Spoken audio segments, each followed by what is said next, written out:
अभी जब आप ये वीडियो देख रहे हैं तो इससे ठीक कुछ देर पहले आपने ज़रूर पानी पिया होगा, नल से पानी आया होगा और बिना सोचे समझे आपने नल को बंद कर दिया होगा, क्योंकि हमारे लिए पानी हमेशा से अमृत के समान रहा है। कल्पना कीजिए कि यदि आप एक सुबह उठते हैं और नल को चालू करते हैं और उसमें से एक बूंद भी न आए, तब क्या होगा? क्या भारत सचमुच पानी खत्म होने की ओर बढ़ रहा है या फिर सिर्फ एक ये अफवाह है, या हम सिर्फ डर फैलाने वाले हेडलाइनों पर विश्वास कर रहे हैं? सच क्या है? यह वीडियो कोई अफवाह नहीं है और ना ही कोई राजनीतिक भाषण या व्हाट्सएप यूनिवर्सिटी नहीं। दोस्तों, यह वीडियो ना सिर्फ आपकी ज़िंदगी बदल करके रख देगी, बल्कि आपके सोचने पर मजबूर कर देगी कि पानी हमारे लिए कितना ज़रूरी हो गया है। आज भारत पूरे विश्व का 18% आबादी वाला देश है और दुनिया के कुल मीठे पानी का लगभग 4% हिस्सा ही आज भारत के पास है। और यह असंतुलन जल प्रबंधन को विशेष रूप से चुनौतीपूर्ण बनाता है।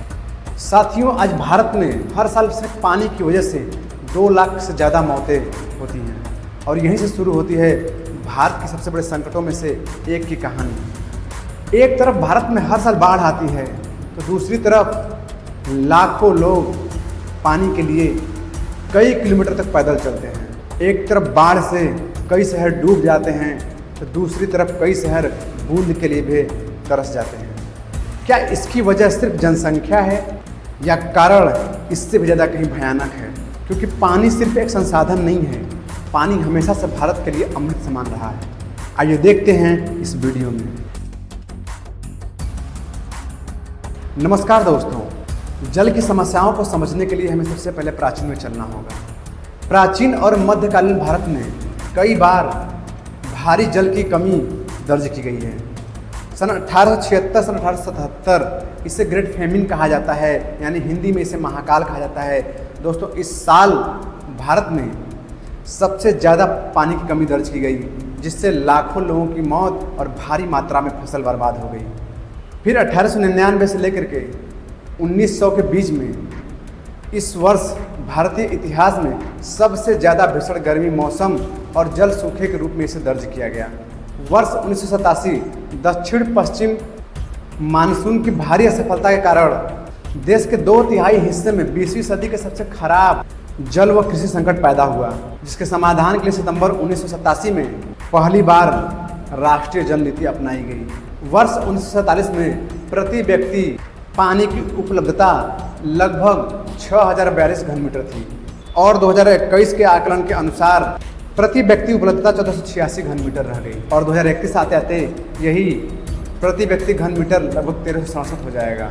अगर कोई आपसे कहे कि भारत में पानी की कमी है तो शायद आप सबको विश्वास नहीं होगा, क्योंकि ये वही देश है जहाँ गंगा जमुना यमुना बहती है, ब्रह्मपुत्र बहती है, गोदावरी बहती है, नर्मदा कृष्णा कावेरी और सैकड़ों नदियाँ, हजारों झीलें, लाखों तालाब मौजूद हैं। तो फिर भारत प्यासा क्यों है? भारत में हर वर्ष बहुत भारी मात्रा में बरसात होती है, लेकिन पानी का एक बड़ा हिस्सा या तो समुद्र में चला जाता है या उसे संग्रहित, पुनर्भरण और कुशल उपयोग के लिए पर्याप्त ढंग से हमारे पास व्यवस्था नहीं है। भारत में समस्या सिर्फ पानी की कमी नहीं है, समस्या पानी के प्रबंधन की भी है।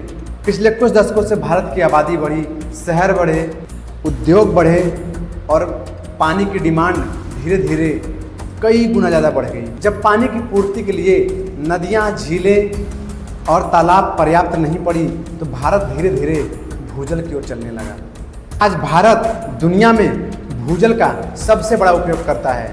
आज भारत भूजल के माध्यम से सिंचाई, ग्रामीण पेयजल और अनेक शहरों की जलपूर्ति में केंद्रीय भूमिका निभाता है।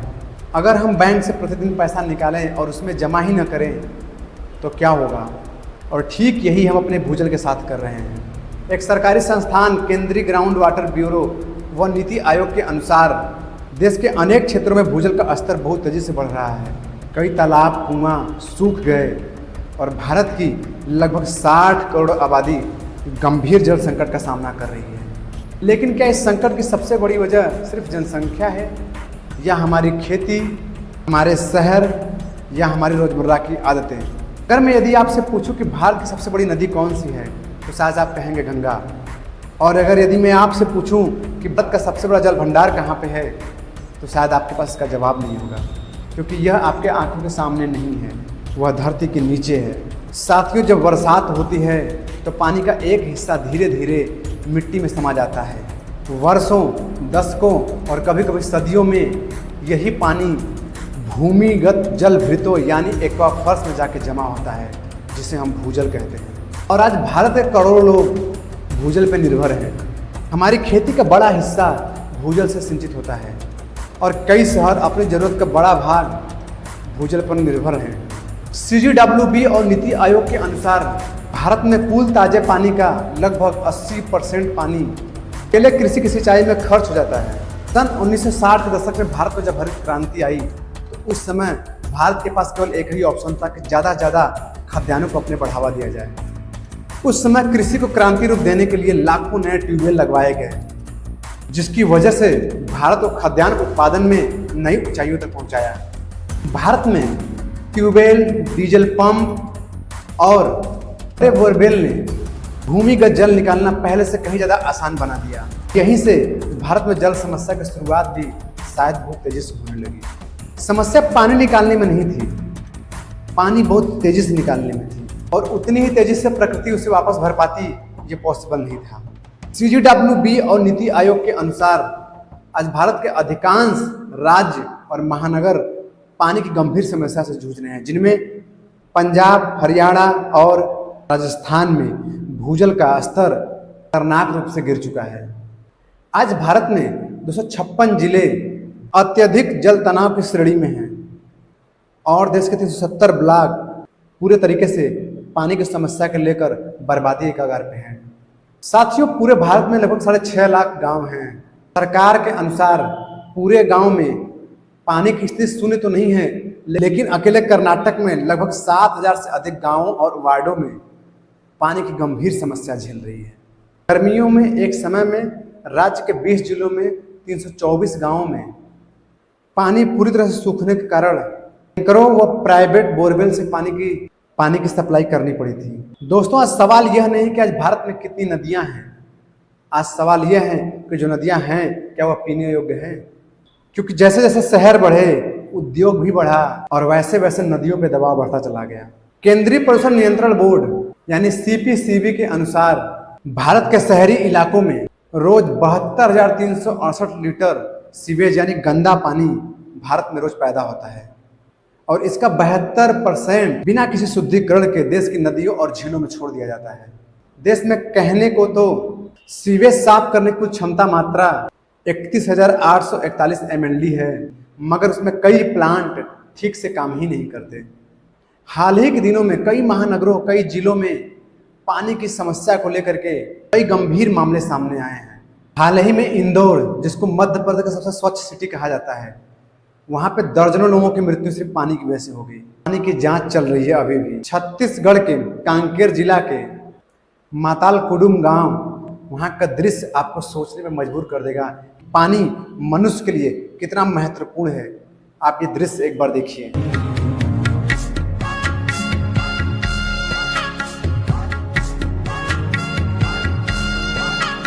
सेम स्थिति गुजरात के वालसाड और वैसी ही स्थिति राजस्थान के बाड़मेर जिला के। इसके अलावा भारत के कई जिले जहां पानी की गंभीर अवस्था बनी हुई है। महाराष्ट्र का नासिक, गुजरात का वालसाड, मध्य प्रदेश का डिंडोरी, राजस्थान का पौसा और इत्यादि ऐसी हजारों की संख्या में जिले हैं जहां पे पानी की आज की दशा में बहुत गंभीर अवस्था ले चुका है।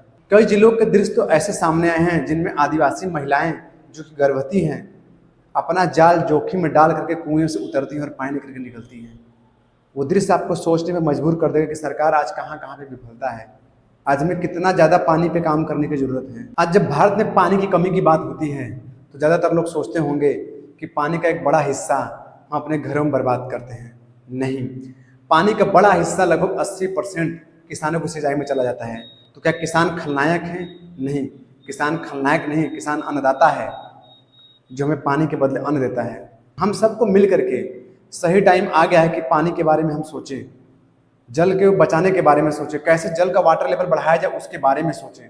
जब नीति विज्ञान, किसान और तकनीक तीनों साथ काम करेंगे। अब हम वीडियो में 5 कारणों पे बात करेंगे, कैसे हम अपने जल को, वाटर लेवल को बढ़ा सकते हैं और आने वाले दिनों में जिस तरह का ग्राफ दिखाई दे रहा है कि 2050 तक भारत में लगभग 1000 घन मीटर पानी बचेगा प्रति व्यक्ति के लिए, शायद वो बहुत ही खतरनाक अवस्था होगी। उससे पहले हमें अपने पानी के लेवल पे काम करना होगा। आइए समझते हैं किन पहलुओं पे काम करके हम अपने वाटर लेवल को बढ़ा सकते हैं। सबसे नंबर 1 पर है भारत में बहुत तेजी से जनसंख्या का बढ़ना।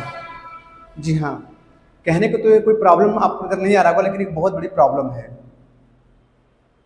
आज भारत में अगर जनसंख्या पे हम कंट्रोल करेंगे तो शायद आने वाले प्रति व्यक्ति की जो घन मीटर है पानी की, शायद उस पर हम कुछ बढ़ोतरी कर सकते हैं। दूसरे नंबर पर क्या आता है, विश्व में मौसम समय से आगे पीछे हो जा रहा है। इसका कारण है अल नीनो का प्रभाव। जब वैश्विक तापमान बढ़ता है तब प्रशांत महासागर का पानी गर्म हो रहा होता है। अल नीनो की इसी वजह से समुद्री हवाओं का रुख बदल जाता है और भारत की तरफ आने वाले नमी भरी हवाएं दूसरी ओर खिंच जाती हैं, जिससे सूखा या कम बारिश की स्थिति बन जाती है। यही हम आसान भाषा में अल नीनो का प्रभाव कहते हैं। तीसरा है जंगलों की कटाई। जी हाँ, जितना ज़्यादा हमारे भारत में जंगलों की कटाई हुई है, शायद उतना देश के किसी हिस्से में जंगलों की कटाई नहीं हुई है। साथियों, हमें ज़्यादा से ज़्यादा जरूरत है पेड़ लगाने की। हम जब कोई बड़े बड़े पेड़ लगाते हैं, जैसे पीपल, बरगद, नीम का पेड़, महुए का पेड़, तो इन पेड़ों के माध्यम से जो जमीन है, जो भूमि है, जिनके जड़ों के माध्यम से धीरे धीरे पानी जमीन के अंदर तक जाता है, जिससे वाटर लेवल बढ़ता है। और कुछ पौधे उन्हें सोख करके जब वाष्पीकरण करते हैं, जिससे बरसात बहुत अच्छी मात्रा में होती है। चौथा कारण है जितना ज़्यादा हो सके, क्योंकि भारत गाँवों का देश है, हमें ज़्यादा से ज़्यादा अपने गाँव में तालाबों की सफाई करना है, झीलों की सफाई करनी, नदियों की सफाई करके बराबर रखनी है। क्योंकि जब हम सफाई करते हैं तो नीचे जो है पानी का लेवल बहुत जल्दी धरती में ऑब्जर्व हो जाता है। आज लगभग हर गांव में 2 से 3 तालाब की जरूरत है, जिससे वाटर लेवल अच्छा खासा बना रहे। 5वां और अंतिम है कि हमें छतों के माध्यम से जो पानी जाता है नीचे, उसे हम किसी गड्ढे के द्वारा स्टोर कर लें और धीरे धीरे उसमें कोई बोरवेल बना दें, जहाँ से कि पानी अंदर चला जाए। ये सबसे बेस्ट तरीका है ग्राउंड वाटर बढ़ाने का।